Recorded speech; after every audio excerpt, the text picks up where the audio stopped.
Geger langkah Nikita Mirzani yang lagi-lagi melayangkan laporan polisi yang kedua terhadap kekasih Loli di Polres Metro Jakarta Selatan siang tadi. Laporan polisi kedua tersebut kabarnya merupakan bentuk tekad keras Nikita untuk memenjarakan kekasih Loli dan keluarganya yang ia duga ikut terlibat. Lantas, apa tuduhan Nikita Mirzani terhadap kekasih Loli dalam laporan polisi yang kedua siang tadi? Seperti apa pula ancaman hukuman penjara terhadap kekasih Loli berdasarkan pasal yang disangkakan terhadapnya? Benarkah kekasih Loli akan dipanggil dalam waktu dekat ini atas laporan polisi Nikita Mirzani yang pertama? Apa pula yang membuat Farhad Abbas mendukung Nikita Mirzani terkait laporan polisi yang dibuatnya dan meminta pihak penegak hukum untuk segera menangkap kekasih Loli tanpa harus membuat panggilan lantaran terlapor diduga melakukan kejahatan seksual terhadap anak di bawah umur? Seperti apa pula tanggapan para selebriti atas aksi Loli yang mengatai ibu kandungnya sendiri saat Nikita bertekad menyeret VAB ke penjara? Pemirsa, bersama Intens Investigasi, kami hadirkan kabar terkini, terpercaya dan teraktual. Tetapi sebelumnya jangan lupa untuk like, subscribe, dan juga share channel YouTube ini.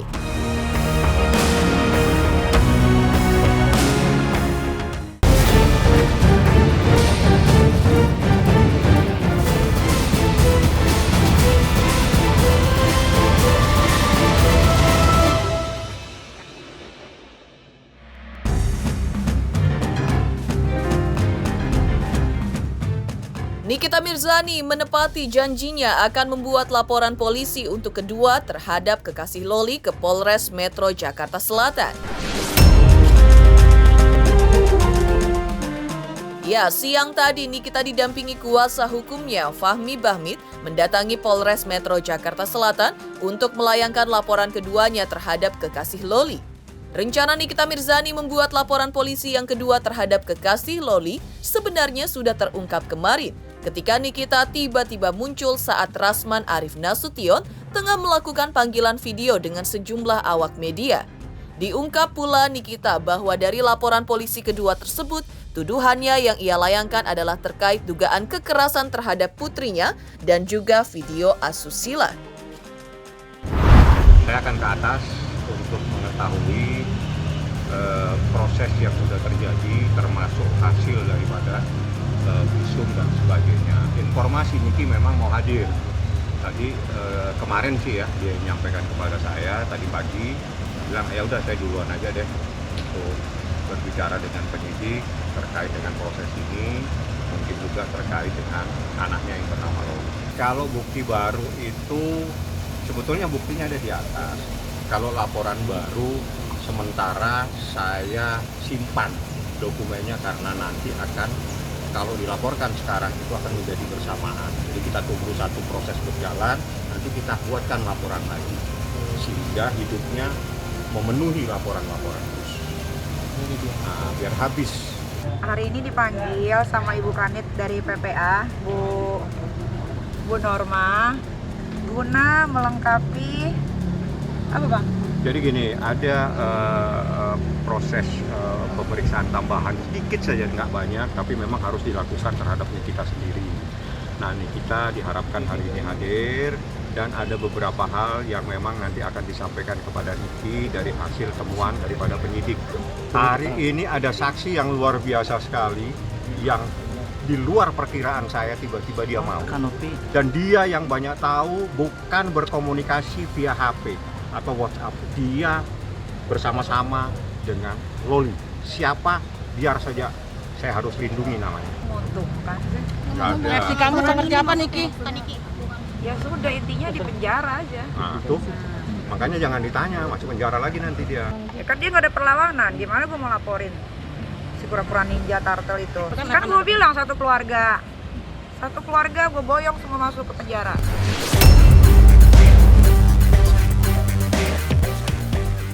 Nikita Mirzani dan kuasa hukumnya Fahmi Bahmid juga menjelaskan alasan pihaknya kembali melayangkan laporan polisi yang kedua terhadap kekasih Loli. Hal itu dilakukan ketika laporan polisi pertama dari Nikita Mirzani masih dalam proses penyelidikan oleh pihak kepolisian Polres Metro Jakarta Selatan. Lantas benarkah langkah membuat laporan polisi kedua terhadap kekasih Loli merupakan bukti dari keseriusan Nikita Mirzani ingin memenjarakan kekasih Loli dan keluarganya? Alhamdulillah lancar semua. Insya Allah kalau nggak ada halangan besok visumnya sudah bisa diambil sama kepolisian dari Polres Jakarta Selatan. Nanti kalian tunggu aja Ibu Humasnya yang ngomong ya Bang. Besok siapa? Humas yang bicara. Kalau nggak ada hukum kayaknya mendingan gua lindes deh.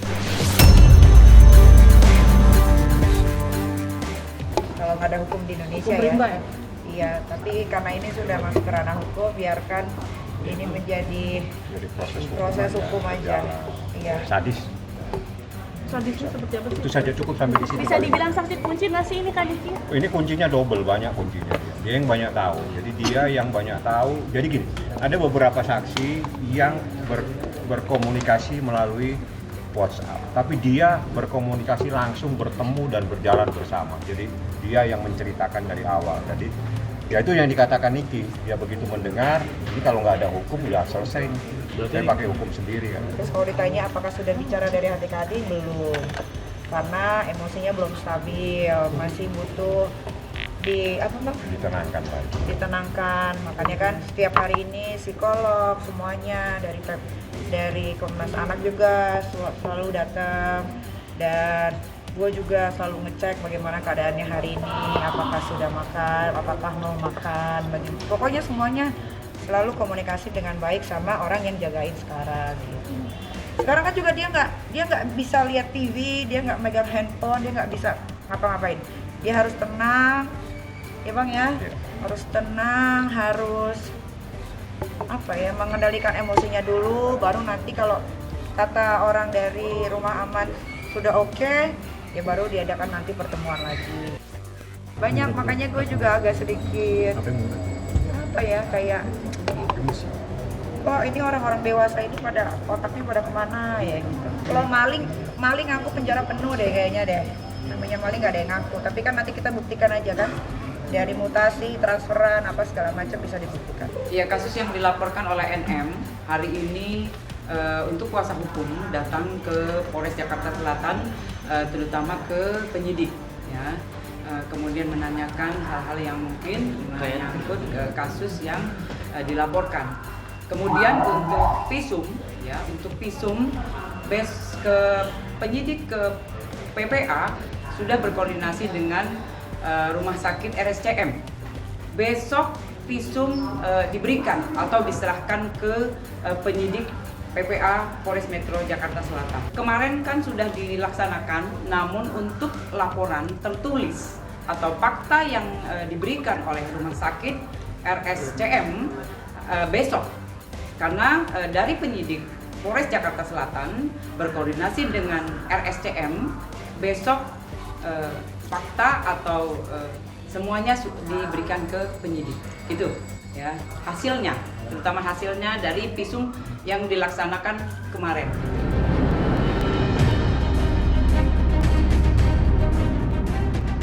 Sebelumnya, kuasa hukum Nikita Mirzani juga menjelaskan bahwa pihaknya tengah fokus dengan proses hukum yang telah dilaporkan Nikita Mirzani di Polres Metro Jakarta Selatan. Hingga menurut kuasa hukum Nikita, karena dugaan pasal yang berlapis kepada kekasih Loli, jika nantinya melewati pemeriksaan dan jika terbukti, yang pasti kekasih Loli harus ditahan karena berdasarkan pasal yang menjerat terlapor, ancaman hukuman penjaranya di atas 5 tahun. Bahkan kuasa hukum Nikita Mirzani juga mengungkap sejumlah bukti kini sudah dikantonginya, termasuk bukti visum yang sudah keluar dan sudah terbukti dugaan-dugaan yang disangkakan terhadap kekasih Loli. Belum lagi ditambah jeratan hukuman dari laporan tambahan yang dilayangkan Nikita Mirzani pada hari ini terhadap terlapor. Maka pihaknya menjamin bahwa hidup terlapor akan dihabiskan di penjara. Berlogika gini ya, kita berlogika katanya ini katanya tidak pernah melakukan sesuatu. Kalau memang tidak melakukan sesuatu, kenapa di USG? USG itu kan berarti untuk melihat ada sesuatu di dalam sana. Ya kalau nggak ada sesuatu di dalam situ ngapain sibuk di USG? Kecualinya saya nggak akan teruskan. Nggak perlu saya teruskan. Saya punya visum. Ya, saya kasih tahu, saya sudah punya visum. Hasilnya ada. Sudah terbukti ada hasil. Apa kesimpulannya biar penyidik, saya nggak punya hak karena pro justisia itu visum. Itu tanya ke penyidik aja, tanya ke Polres Metro Jakarta Selatan. Membawa bukti lah, apalah. Mohon maaf, nggak ada relevansinya dengan persoalan ini. Yang Anda bawa itu tidak ada kaitannya dengan masalah yang Nikita laporkan.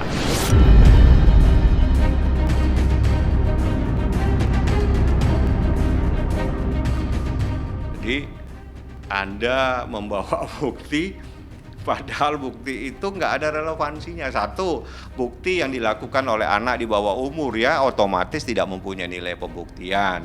Yang kedua, bukti itu kapan, kejadiannya kapan. Udahlah, saya nggak perlu jelasin lah, biar aja nanti di polisi, cuma saya ketawa aja jadinya.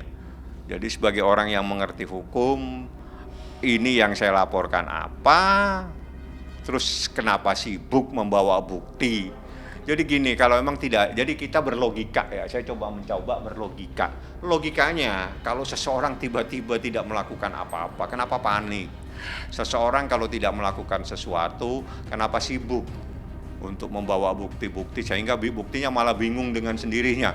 Yang dilaporkan apa, yang bawa bukti-bukti transfer. Apa relevansinya? Ini bukan tindak pidana harta benda. Ini tindak pidana kejahatan. Jadi kalau tambahan hukuman, bukan tambahan hukuman karena maksimal 15 tahun. Saya buatkan laporan baru sehingga tidak selesai-selesai hidupnya di sini.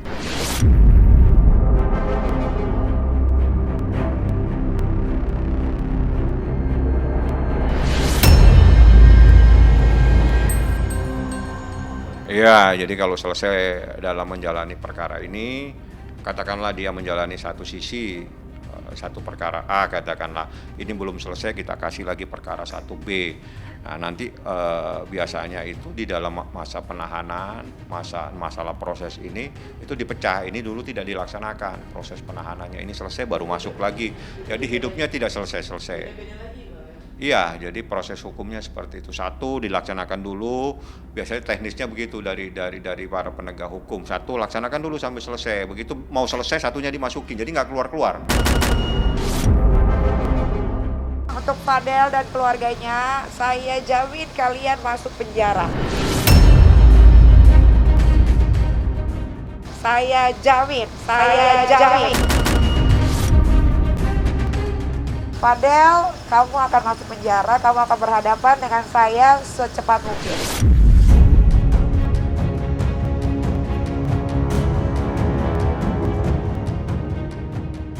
Terkait laporan polisi Nikita Mirzani atas kekasih Loli di Polres Metro Jakarta Selatan yang kini sedang bergulir proses hukumnya, menurut kuasa hukum Nikita, Fahmi Bahmid, bukti juga sudah lengkap sekali.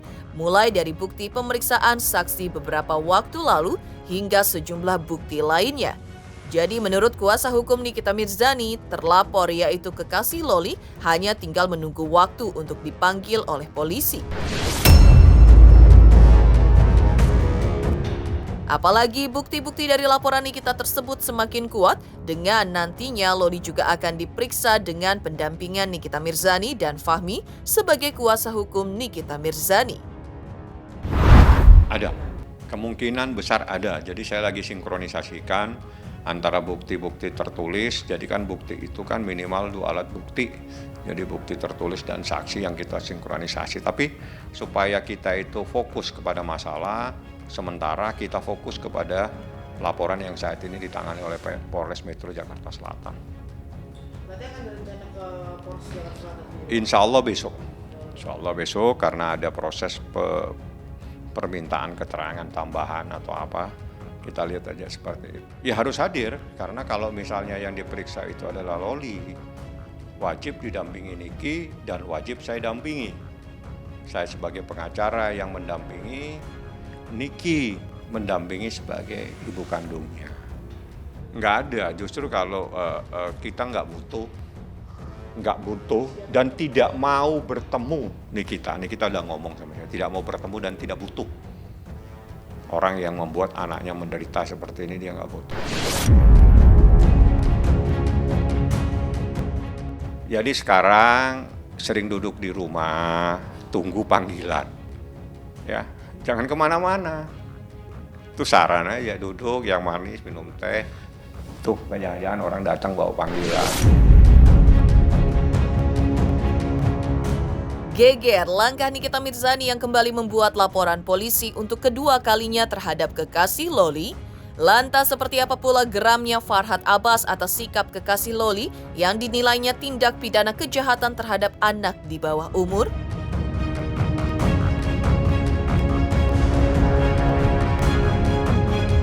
Hai, aku Feby Marcelia mau ngingetin jangan lupa saksikan Intens setiap hari Senin sampai Jumat 5 kali sehari dan hari Sabtu 3 kali sehari. Dan jangan lupa juga di like, komen, dan subscribe. Bye-bye.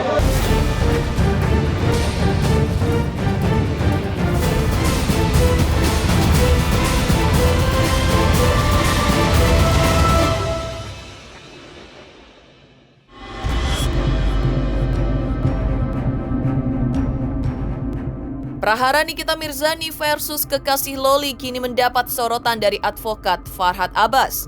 Farhad melihat kasus Nikita Mirzani versus kekasih Loli sudah masuk ke ranah hukum, bukan lagi menjadi masalah internal keluarga Nikita Mirzani. Farhad Abbas juga memberikan dukungan terhadap langkah hukum yang dibuat Nikita Mirzani sebagai bentuk sikapnya dalam melindungi anaknya yang patut didukung oleh seluruh rakyat Indonesia. Tak sampai di situ saja. Bahkan Farhad sangat geram melihat sikap kekasih Loli yang ia tuding justru telah melakukan dugaan penyekapan dan persetubuhan terhadap anak di bawah umur. Farhad juga menghimbau pihak terkait untuk menyelidiki apa penyebab sikap Loli berubah pasca dijemput oleh Nikita hingga mengatai ibundanya sendiri, histeris saat dijemput dan sebagainya. Farhad mempertanyakan penyebab sikap Loli berubah. Jangan sampai ada pengaruh buruk dari kekasihnya. Ya, kalau saya lihat ya, persoalan ini sebenarnya bukan lagi persoalan internal rumah tangga Nikita Mirzani, tapi ini adalah persoalan hukum menyangkut wilayah hukum kedaulatan wilayah hukum Republik Indonesia. Jadi udah ranah umum. Ada peran jaksa, peran polisi, peran masyarakat karena menyangkut tentang perlindungan anak. Kalau sudah menyangkut perlindungan anak, jangan kita biarkan Nikita Mirzani berjuang sendiri atau menuntut sendiri. Kalau perlu se-Indonesia ikut menyoroti kasus ini. Ini adalah termasuk kategori penyekapan.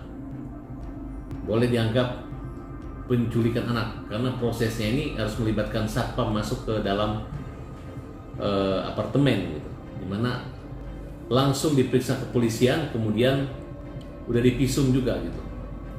Tidak boleh mau 1000 pengacara atau 1000 pembela yang mengatakan itu dasar suka sama suka, itu tidak ada alasannya. Orang aja nikah dengan wanita di bawah umur, sudah menikah pun masih bisa dipenjara, contoh Sehudi. Apalagi anak yang masih sekolah di bawah pengawasan. Perlu juga diperiksa kan kenapa bisa begitu. Apakah karena cinta murni atau karena pengaruh goib diguna-gunai atau pengaruh minuman keras atau mungkin obat-obatan gitu. Berarti harus ada pengembangan gitu. Apabila terbukti ini karena pengaruh daripada laki-laki, maka akan memperberat. Dan saya minta agar pihak kepolisian segera memproses. Ini udah, kalau anak-anak lain itu biasa langsung ditangkap gitu. Dan tidak ada alasan lagi agar tidak usah melakukan pembelaan lagi. Lebih bagus minta ampun, tobat gitu. Karena ini kejahatan seksual kita anggap gitu. Apalagi ada kabar bahwa adanya adanya. Dan ini merupakan satu hal yang menurut saya, kalau ada ibu-ibu, anak-anak atau di apartemen melihat ada anak kecil di bawah umur masuk hotel dan segala macam, langsung aja digerebek aja, bawa pulang ke rumah orang tuanya gitu. Tidak ada seks bebas di Indonesia. Ya, apapun alasannya tidak boleh anak kecil berhubungan seks di bawah umur. Farhad melihat apa yang dilakukan Nikita Mirzani sebagai cara Nikita dalam melindungi dan membela anaknya dari dugaan kejahatan seksual terhadap anak di bawah umur. Bahkan Farhad juga mengaku salut kepada sikap Nikita Mirzani saat menjemput Loli. Hingga Farhad menegaskan bahwa selama penjemputan didapati sikap Loli yang sangat janggal, maka harus diselidiki secara mendalam mengapa sikap Loli bisa berubah seperti itu kepada ibundanya. Apakah hal itu terjadi karena ada pengaruh dari pria yang menguasainya selama ini atau pengaruh lainnya? Menurut Farhad, karena ini kasus kekerasan seksual terhadap anak di bawah umur, maka pelaku bisa langsung ditangkap tanpa harus ada surat panggilan. Bila perlu, polisi menangkap terduga pelaku dalam waktu 1 kali 24 jam. Farhad pun mengungkap dukungannya atas perjuangan Nikita Mirzani terhadap putrinya dan mendukung pihak penegak hukum untuk menjerat terduga pelaku dengan hukuman seberat-beratnya. Menyangkut Nikita Mirzani adalah suatu perlakuan seorang ibu yang paling tepat karena dia tidak main hakim sendiri. Dia nggak bawa preman untuk mukulin anak ini sampai babak belur, tapi dia serahkan kepada pihak yang berwajib. Kita harus apresiasi, dan ini ibu-ibu se-Indonesia harus dicontoh sifat-sifat seperti ini. Kenapa? Karena orang tua adalah pendorong, pendamping masa depan anak. Anak usia labil, ya mungkin sebaiknya anak ini diberi perhatian khusus. Tes psikolog, ya, jangan sampai dia berpikir cinta itu hanya hubungan di depan sementara sesaat. Karena itu remaja kalau tidak didampingi mereka bisa bunuh diri, bisa lari ke obat-obatan, bisa juga kabur dari rumah. Nah, tapi ini adalah pelajaran bahwa justru dengan anak ini menjadi cinta banget atau membela laki-laki atau teriak-teriak memaki ibunya, justru ini adalah bagian dari hal yang memberatkan, dan agar segera ditangkap saja laki-laki yang menyekap anak, apalagi berhubungan intim, berhubungan badan, kemudian dijemput orang tuanya. Selama Nikita Mirzani tidak memaafkan dan tetap mempersukum, makanya kalau bisa dalam waktu 1 kali 24 jam, nggak usah lagi dipanggil-panggil. Sudah jelas ada rekaman video penggerebekannya, tangkap saja. Semangat terus Nikita Mirzani. Kita dan seluruh rakyat Indonesia mendukung perjuangan ibu untuk membela, melindungi anak-anak. Hukum dan undang-undang melindungi dan menghukum seberat-beratnya pelaku-pelaku terhadap. Pacaran sih boleh pacaran, tapi cukup aja lewat WA.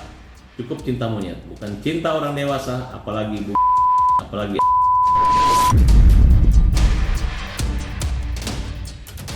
Geger, Farhad Abbas geram melihat sikap kekasih Loli dan mendukung sikap Nikita Mirzani selaku ibu yang hendak melindungi putrinya yang masih di bawah umur dari penguasaan orang lain. Lantas seperti apa pula para selebriti yang sampai merasa sedih dengan apa yang dilakukan Loli terhadap ibundanya? Selamat untuk Intens Investigasi karena sudah mencapai 3 juta subscribers di YouTube. Sukses selalu and all the best.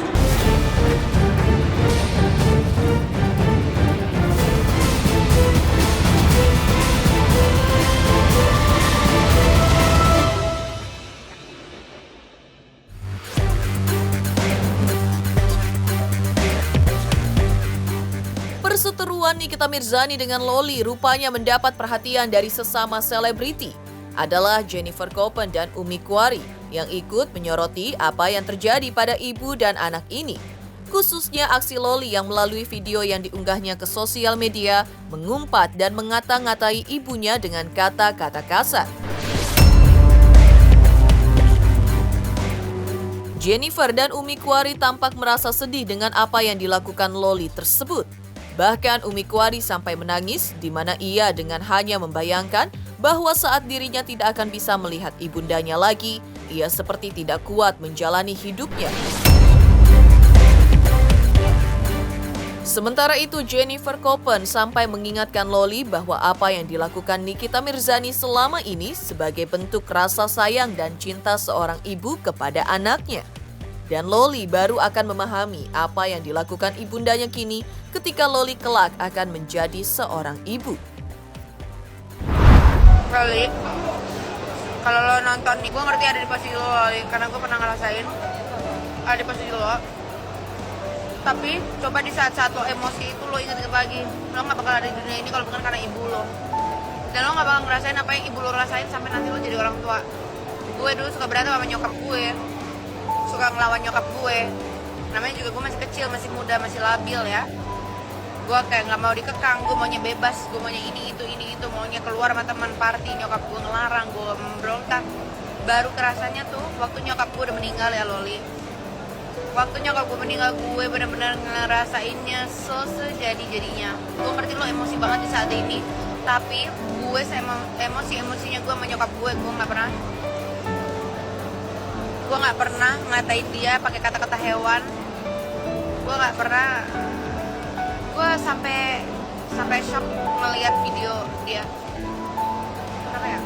Gue sampai shock ngeliatin videonya Loli yang di Snapgram dia terakhir itu. Kayak